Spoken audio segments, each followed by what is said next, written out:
When I first started teaching personal finance, I was really surprised by how much students cared about credit scores. To me, credit scores really weren't that important, and frankly, I don't consider them that important now.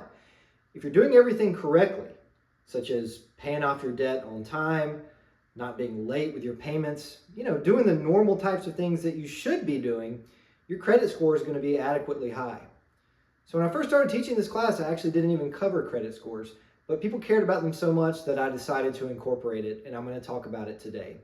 If nothing else, you'll understand by the end of this chapter why I don't think credit scores should be that big of a deal in your life.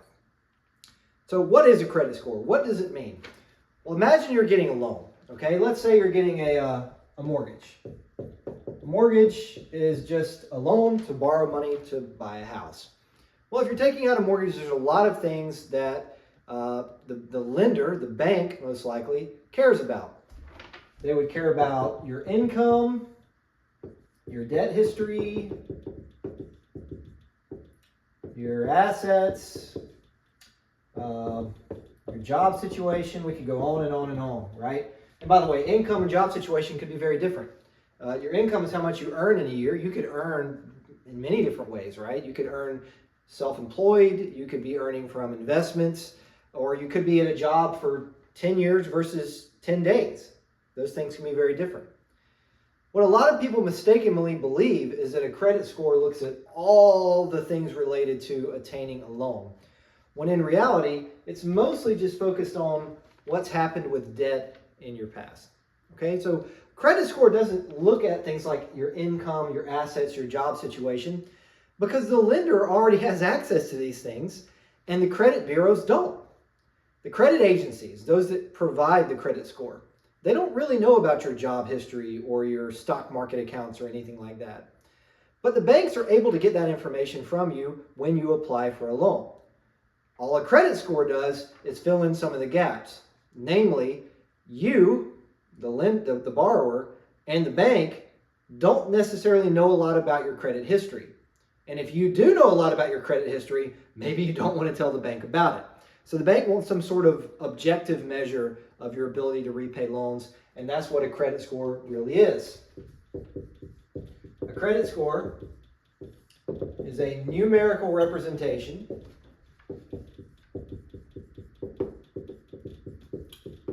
of your relationship with debt.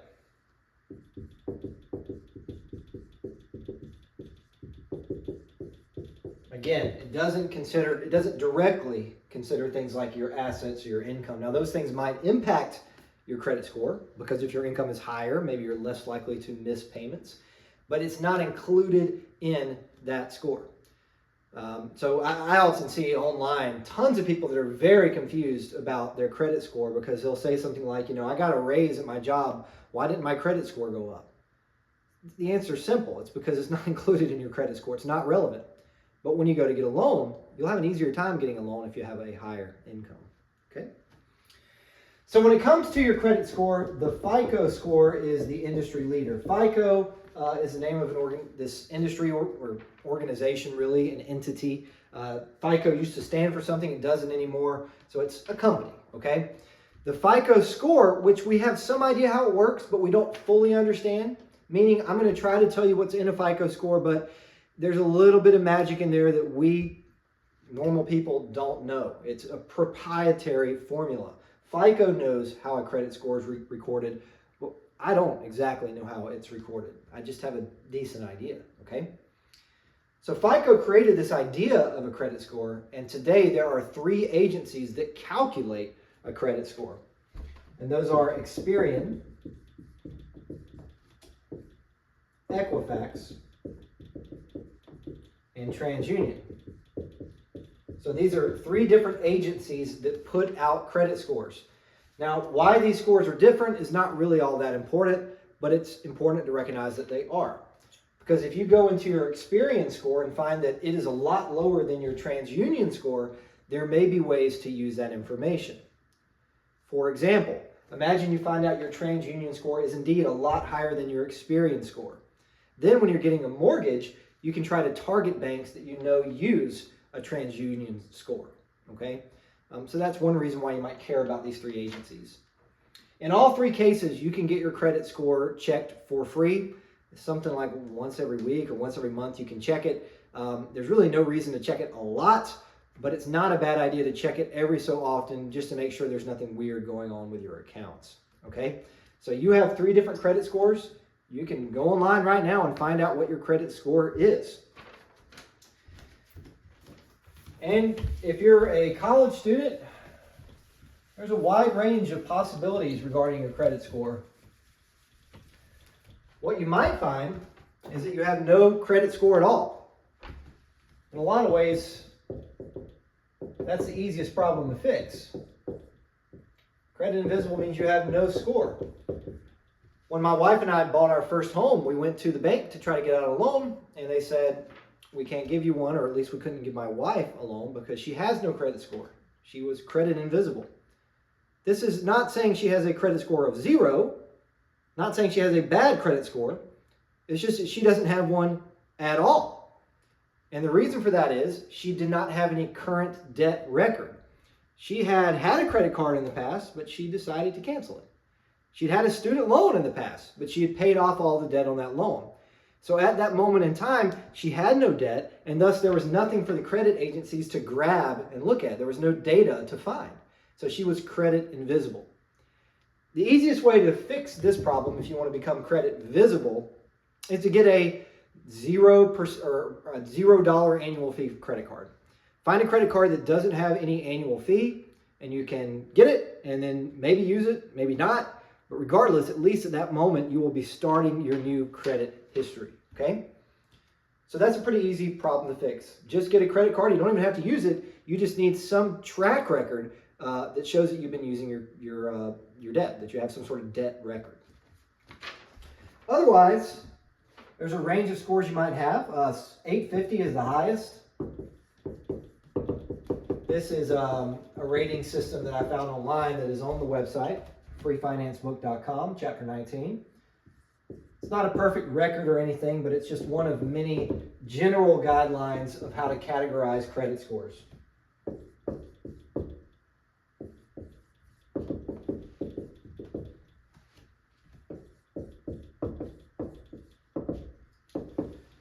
So again, this is not perfect. Like if you have a 720, that's not way different from having a 719. This is just general categories to kind of give you an idea of what your credit score is like. Now, if you're a college student, there's a good chance you're credit invisible if you don't have any borrowing history. Or if you do have some borrowing history, what I found with a lot of my students is that they'll have scores maybe in the low 700s or perhaps somewhere in that excellent range. To be honest, it's pretty easy to have at least a excellent credit score, okay? To have like a 760 credit score, it's not really hard to do. You just need to avoid mistakes, okay? Furthermore, there's not really much of a difference once you get to a certain level. So having a 600 score versus a 700 score, that's a big deal, okay? Having a 700 score means you're going to have a much better chance of getting a good mortgage rate or getting a loan at all, a much easier time borrowing money to buy a car, really an easier time with lots of different borrowing. But if we're comparing a score of, say, 780 versus 830, generally there's not any difference in terms of the type of loan you can get. When you go to a bank to try to borrow money for a mortgage, they're just going to say, this person's got really good credit score, and that'll be the end of that. They're not really going to investigate it any further. So I see people online all the time that are asking questions like, why did my score drop from 800 to 790? And my response to them would be, who cares? It doesn't matter. This is not relevant information. This is not a score like a video game score where higher is better. It's just a pretty arbitrary system, and once your score gets pretty high, there's no advantage to going really high. A lot of people out there are targeting the elusive 850 score. That is a tremendous waste of time. There is no value in having an 850 score instead of an 840 score, okay? Where it does matter is if your score is somewhere in these categories in here. I would say if it's 750 or lower, you're in the range where you probably care about it at least some, okay? And certainly if you're down in the 600s or 500s, well, then it's a really big problem, okay? But what I would say to somebody who has a terrible credit score, if somebody comes to me and they say, look, I'm trying to get a loan for a house, but I can't find anybody to loan me money. My credit score is 510. What can I do to raise my score? My response to them would be, I don't want you trying to raise your score. I want you to not try to get a mortgage. You clearly are indicating that you have a lot of problem with debt. You have some terrible marks on your credit history. You're doing something wrong. And I'm much more concerned with that than whatever the effects would be, okay? It's kind of like if I'm a medical doctor and you come into my office and you're like, I have a fever of 103, also have lesions all over my legs, and I haven't slept for 6 days.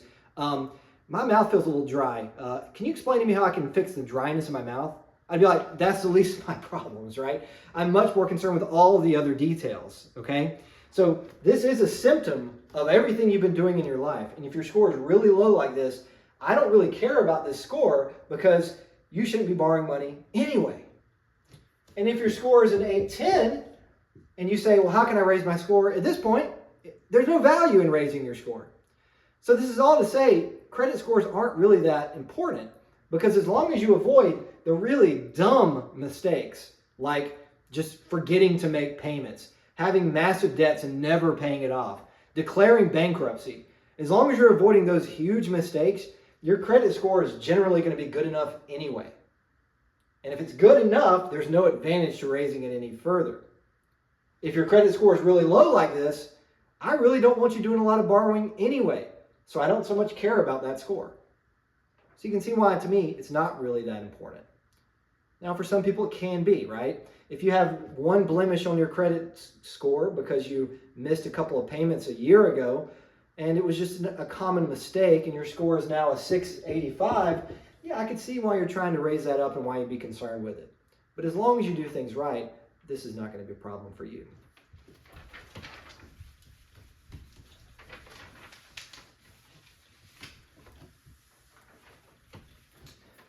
So what goes into a credit score? Right? We've seen that range there, right? What could cause your credit score to be in the 800s versus the low 700s? Well, as far as we know, the number one factor in a credit score is payment history. And as far as we know, this represents about a third of the overall credit score. So it's the most important category. And this is basically saying, do you have a lot of debt and are you paying that debt off? What is your history with making payments? Have you missed any payments?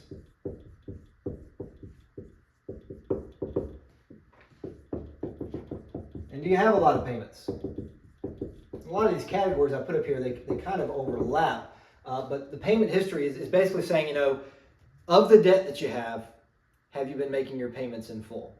And if you have, your credit score is going to be relatively high, okay? And this can sometimes lead to some pretty confusing results. For example, let's say that you have $30,000 in student loan debt and you've been paying it off every month, paying the minimum. That actually will really help your credit score because even though you have debt, the fact that you're paying it off is a really good sign. Now, suppose you pay all of that off. You make one big payment, you get rid of it. People are often surprised that their credit score will then go down. The reason their credit score goes down is because that history of making that payment is going to gradually go away. It will become further and further into the past. So an interesting result with credit scores is having debt actually makes it easier to get more debt. That makes people mad, but again, I hope you realize that these sorts of issues shouldn't matter unless you are a very marginal case. As long as you're doing everything else right, something like paying off a student loan is not going to be relevant in determining whether or not you're able to get a loan. The second category is the amounts that you owe.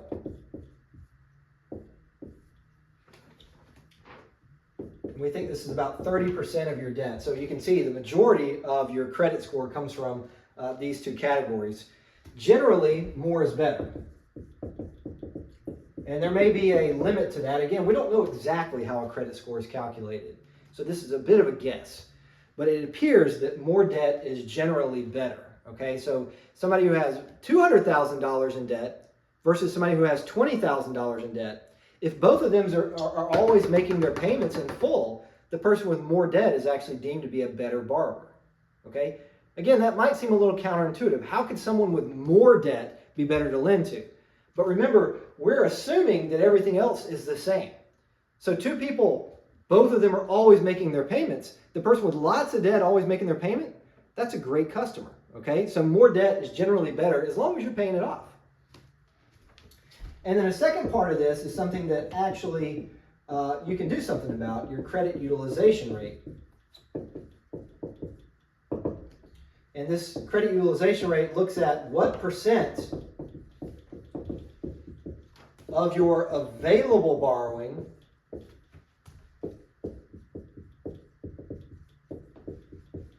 have you borrowed. And this is usually relevant with credit cards, okay? So imagine you have a credit card that has a limit of $10,000. That's how much money you could borrow on that credit card. But you've actually only spent or utilized $1,000 of that. In that case, your credit utilization rate for that card would be 10%. A lower credit utilization rate means a higher score. The logic is, if somebody has the ability to borrow a lot of money, but they're not, that's an indication that they're not in a dire financial situation, right? If this was an irresponsible person, they might just spend their entire limit. Or if they were in a bad financial situation, they may be forced to spend all that money. So a lower credit utilization rate means a higher score, controlling for everything else, as long as everything else is the same. So what can you do about this? Well, one thing you can do is if you have a credit card, you can ask for them to increase your credit limit, okay?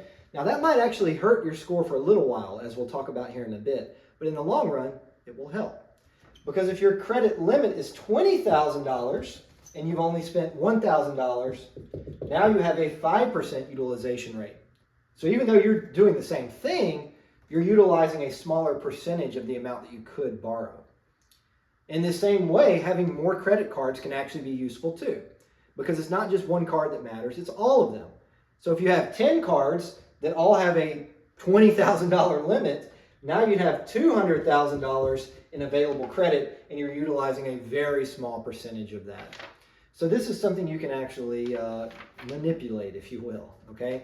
I'm always afraid to tell people these types of tips and tricks because I don't want you to use tips and tricks. I want you just to make good financial decisions, and this will not be an issue for you. But nonetheless, there you go.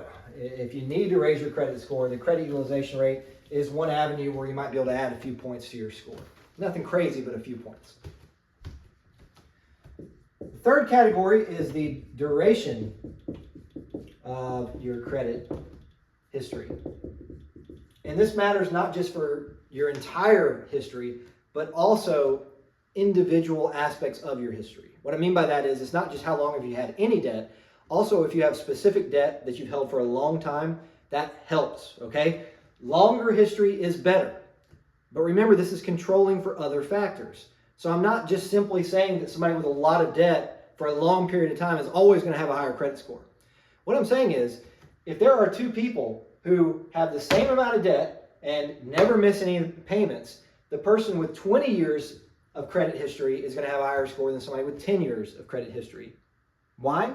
Because with 20 years of credit history, they've had twice as long to make mistakes. And if they haven't, that's a really good sign, okay? So the duration of your credit history, longer is better. And this is yet another reason why you might want to try to get your credit score started today, okay? Remember that you can get a no annual fee credit card to start your credit history. Well, I would recommend that if you get that card, keep it the rest of your life. It has no annual fee, so it's not costing you anything, and it will start your credit history. And if you never get rid of it, it will maintain your credit history. So you'll never have to worry about being credit invisible, and it will help you in this third category, which we think is about 15% of your overall score, okay?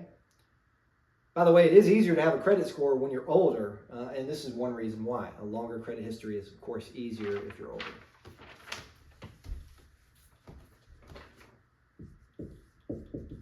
Fourth category is your credit mix. This makes up about 1/10 of your overall credit score.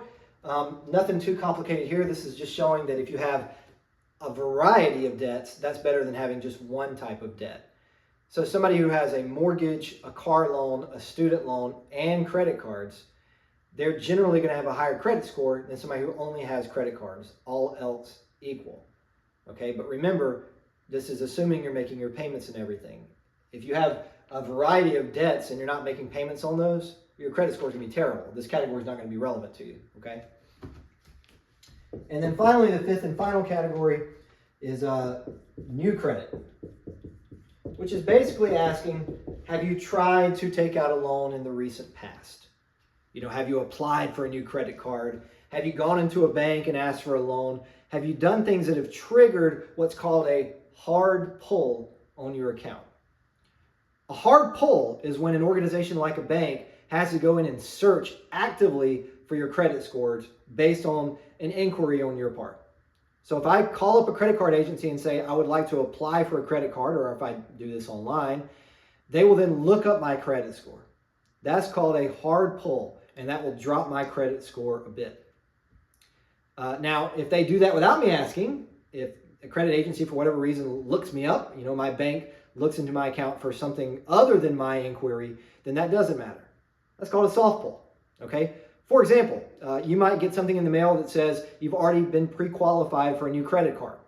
They probably did a soft pull on your account, which means they looked up your credit score in a way that would not hurt your credit score, okay? So this is 10%, but this is an area that gets a lot of attention. As we will learn in the next chapter, I have a lot of credit cards, and I find credit cards to be really valuable to me. And when I tell people I have a lot of credit cards, they're like, well, doesn't that hurt your credit score? In reality, it doesn't if you're doing things correctly. Now, when you apply for a new card, your score will go down. Maybe 3 to 5 points, depending on your situation, okay?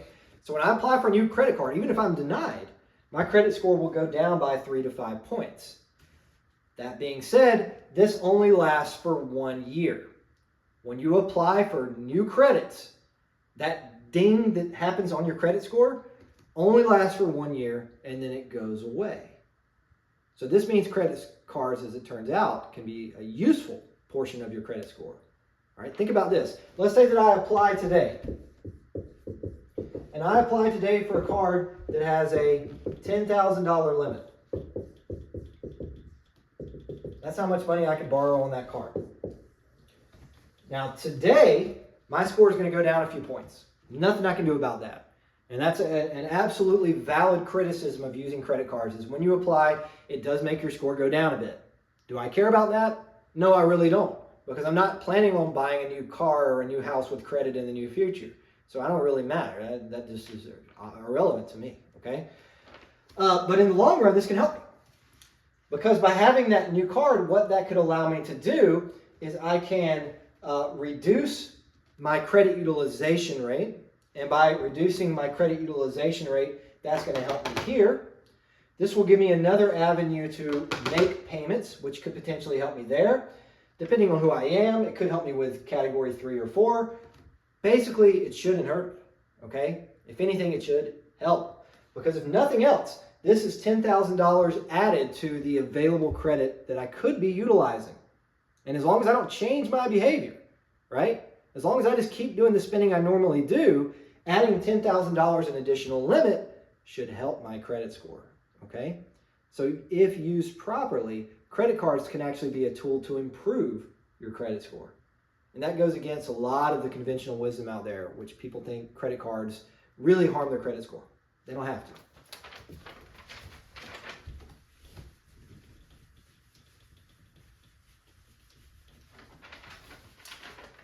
So before I get you out of here, I'm going to give you some advice. Of course, I recommend that you read the book. The book always has more details and links and other information that I think will help you if this is something you really care about. But some general advice that I would give to you. One, if you're invisible, get a card now.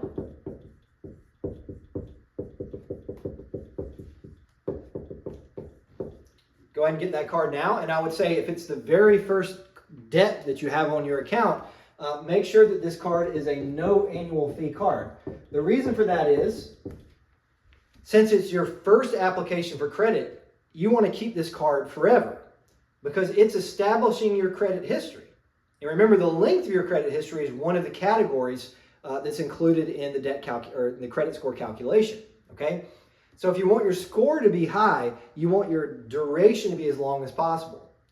This is starting that duration, so you want to keep it alive just to ensure that your credit history will be unbroken. Okay, so a no annual fee card. That way, you know you can keep it. You don't have to worry about having the card even if you're never using it. Okay. So that's probably the biggest bit of advice if you don't have a card already. Now, some people will say, well, credit cards are dangerous. You shouldn't get them. Yeah, credit cards can be dangerous, but just because you're getting this card, you don't have to use it, okay? Just because you're getting the card doesn't mean you have to use it. This is just to start your score. And how else would you start your score? Are you going to go out there and get a car loan? No, because nobody's going to give you a car loan because you're credit invisible, right? You're not going to get a mortgage either. It's kind of hard to start your credit history without a credit card, and this is just the easiest way to do it. It should be no cost to you. Apply for a no annual fee card. Don't even have to use a card. That'll start your history.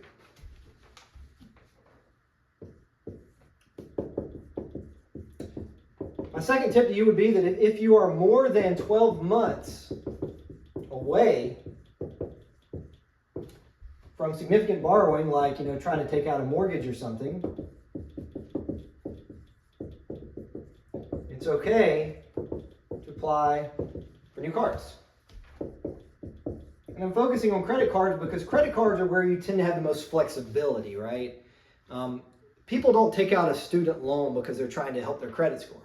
They take out a student loan because they need the money, right? But credit cards are something that you have a choice of using, right? You can decide if you need to get a second or third credit card. You can choose to use a debit card. This is where a lot of choices lie. So what I would recommend is if you're more than 12 months away from any significant borrowing, don't worry so much about your credit card situation. Feel free to apply for more cards. If anything, it should help you.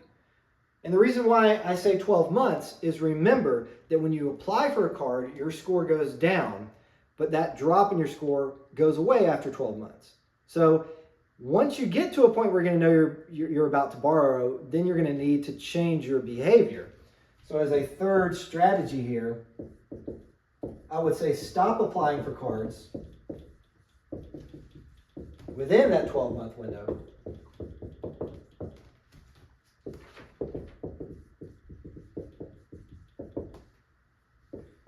So for me, which I don't really worry too much about my credit score, generally it's going to be fine. But for me, what I do is I don't even think about my credit score really at all. I do check it once a month just to make sure there's no problems or anything. But I don't really think about my score in regards to my actions. If I want a new credit card, I just apply for it. I don't worry about it until I'm within that window. So when my wife and I started talking about buying a new house, I stopped all my applications for new credit cards because I wanted to make sure my score was as high as possible. All right. Probably wouldn't matter if my score drops 5, 10 points, but I don't really want to play that game. So I take a little risk-averse approach and I stop applying for new credit cards. Okay.